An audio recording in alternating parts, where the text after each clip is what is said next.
To some, designing a logo may seem simple. After all, it's just one small graphic, right?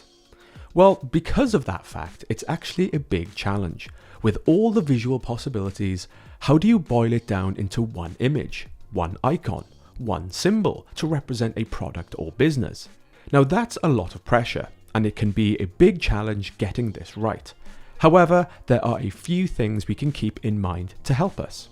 All the most successful logos share similar qualities that make them great. So before we start to design our logo, I'm going to talk some design theory and discuss exactly what makes a good logo design. In this video, I'm going to discuss all the points we need to keep in mind to help us design awesome logos. So let's get into it. So when designing an effective logo, there are a number of factors you will want to ensure. A good logo will be simple, memorable, distinctive, appropriate, versatile, and timeless. In this video, we are going to discuss these factors in some depth. Now, we are about to look at a lot of logo examples, so if you'd like to take a closer look at these, you can find them in the downloadable PDF course index that goes along with this course. Link is in the description. So one of the main principles you want to keep in mind when designing a logo is keep it simple. A logo should be simple so it can be easily recognized, instantly identifiable, and have maximum impact. Simple logos tend to be more memorable. A simple logo will also retain its clarity when used in different design contexts. Simple logos also work in large formats and in small formats, so if a logo is too complex or busy, then its detail may be lost when it's reduced in scale. So let's take WCVB TV, WWF, Nike, Pinterest, the Guild of Food Writers, Channel 4, Target, and Shell, for example. Now, if you're wondering why I have featured these in black and white, well, for this example, we are purely focusing on the shape and form of the logos and not brand colors. So here are some examples of some well-known logo marks. These logos are immensely simple, using negative space beautifully. Simplicity has played an important role here.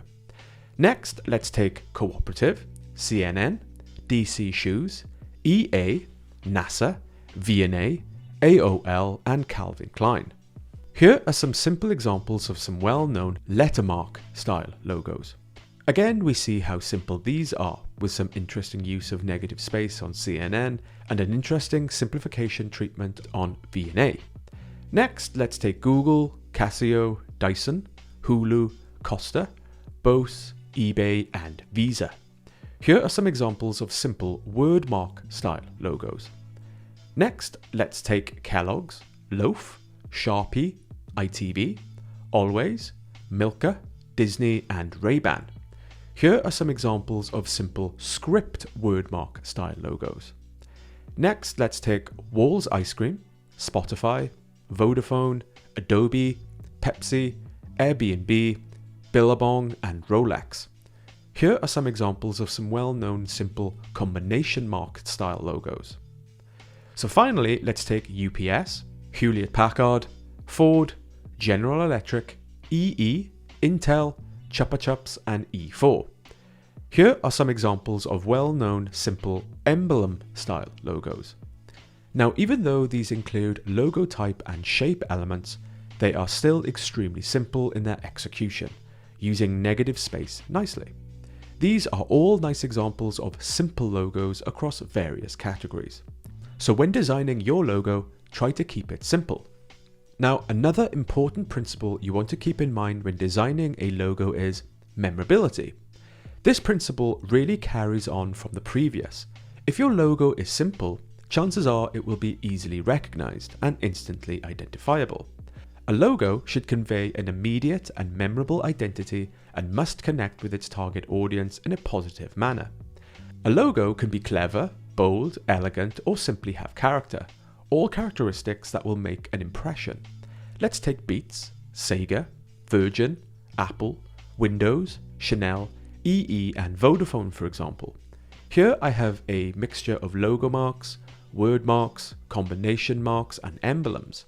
As simple as they all are, through their subtle choice in shape, font, and style, they are all memorable in their own way.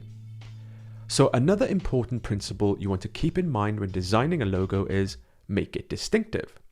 A logo should strive to be unique, to attract attention, to stand out from the competition, and leave a lasting impression. The more distinctive a logo is, the more likely it will be remembered. Here I have some logo examples for corporate business organizations. Here we have 12 logos for banking, PR agencies, accountancy, and law firms. When we look at all these together, they do share some common similarities. For example, almost all of these logos are lockup combination marks, but they all do a good job at distinguishing themselves from each other. They are all quite distinctive. Next, I have some technology sector logos, some fashion and boutique logos, some TV and broadcast logos, and some high street retail logos. If you take a little more time to look at these, you will find that they are all doing a good job at being distinctive. Now, one of the most important principles you will need to make sure you consider is make it appropriate. When creating a logo, it's important to keep in mind the context of the company, institution, or product you are designing for. A logo will want to communicate the correct values and connect with its target audience in a positive manner. Be it trustworthy, formal, creative, fun, traditional, contemporary, youthful, or mature, the right impression will have to be captured. To quote Paul Rand, "A logo does not sell directly, it identifies." A logo is rarely a description of a business. A logo derives meaning from the quality of the thing it symbolizes, not the other way around. A logo is less important than the product it signifies. What it represents is more important than what it looks like. So a logo should ultimately derive its meaning and quality from the company, institution, or product it symbolizes. A logo does not sell directly, it only identifies. Now, this is not to say a logo needs to be literal. Let's take Hamleys, Times, Lloyds Bank, Great Ormond Street Hospital Charity, Xbox, Freeman White Healthcare, Baker Tilly Accountancy, MTV, Tesco, Shark Energy Drink, Subway, Kiz, the London 2012 Olympics logo, Gilead Pharmaceuticals, Twitch, Jack Daniels, Vimto, and Asics. Here we can see a clear distinction between them all, most notably because each logo is from a different industry with different values and target audiences. None of these logos depict what they represent in a literal sense. They have all been carefully designed to give off a certain character and vibe, reminiscent of the context of their industry and product. So another important principle you want to keep in mind when designing a logo is versatility. Now, a logo should be simple enough and legible enough to work across a variety of media platforms. Ideally, a logo should be able to work at any size, small or large, vertically or horizontally. Now, we learned earlier that there are a range of various logo styles. It's important to keep in mind that some of these styles are more versatile than others and work better in various media environments.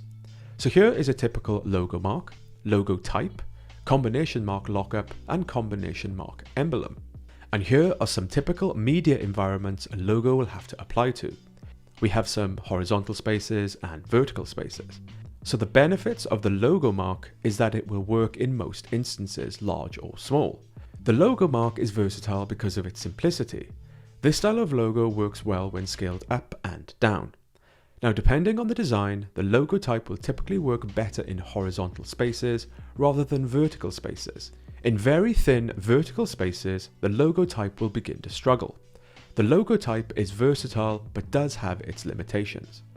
Now, the lockup combination mark can respond to its environment and change its lockup. In larger spaces, the logo can remain, and in smaller cramped instances, the logo can change its lockup. Notice here how we have a variety of lockup combinations to best fit the media environment. They may be essentially different, but they are all the same logo. This is why the lockup combination mark is one of the most popular logos, as it benefits from both the interesting logo mark element and the direct logo type element. These are often interchangeable to fit into a variety of media environments. So like with the logo mark, emblems are also one of the most versatile. The emblem is versatile because it's self-contained, works well when scaled up and down, and looks the same in every instance. These are important principles to consider when designing a logo. If your logo is to be designed for a specific media environment, this can influence its execution. From these examples, we can see which style of logo is more versatile. So another thing to keep in mind when considering versatility is how a logo will look as a silhouette, which is common. A logo should not try to rely too heavily on color for its memorability and recognizability, as this may be lost when used in black and white. An effective logo should avoid drop shadows and feathering if it is to work in black and white. From these examples, we can see that even without their well-known color schemes, they are still distinct and recognizable. So the last important principle you want to keep in mind when designing a logo is make it timeless.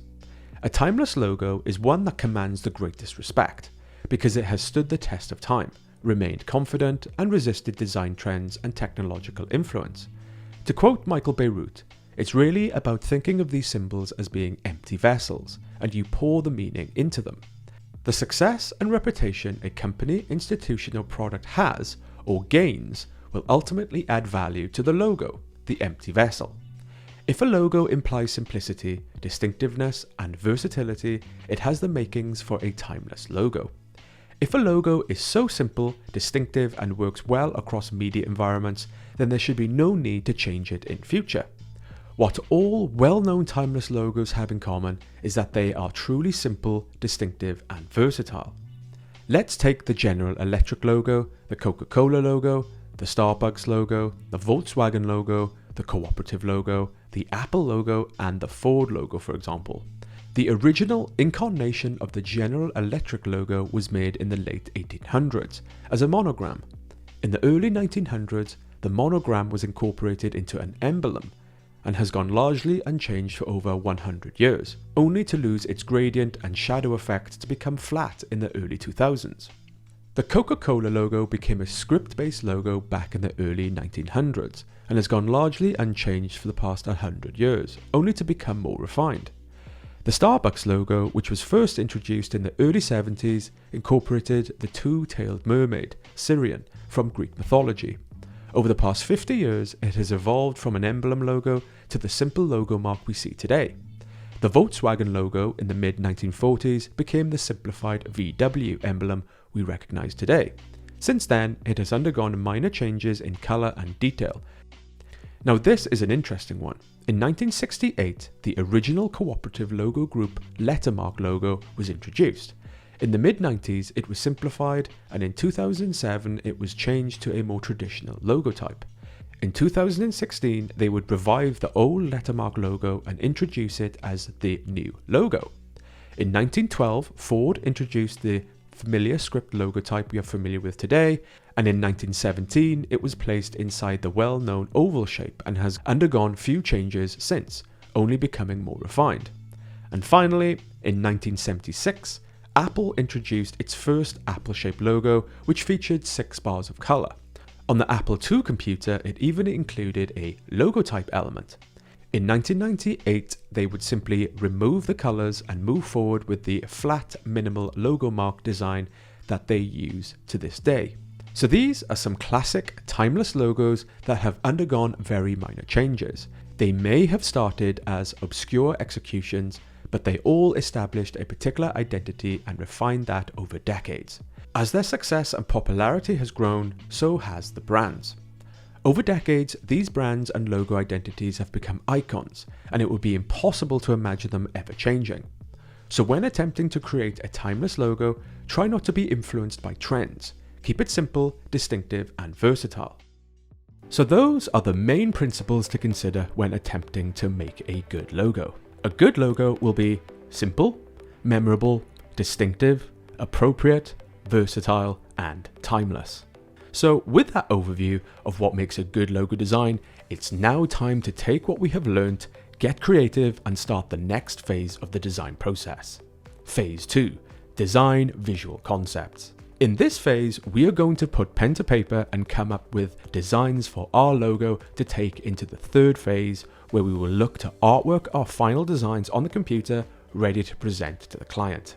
In the next video, I'm going to demonstrate how I think about my design and sketch out ideas for my logo design. So see you in the next video.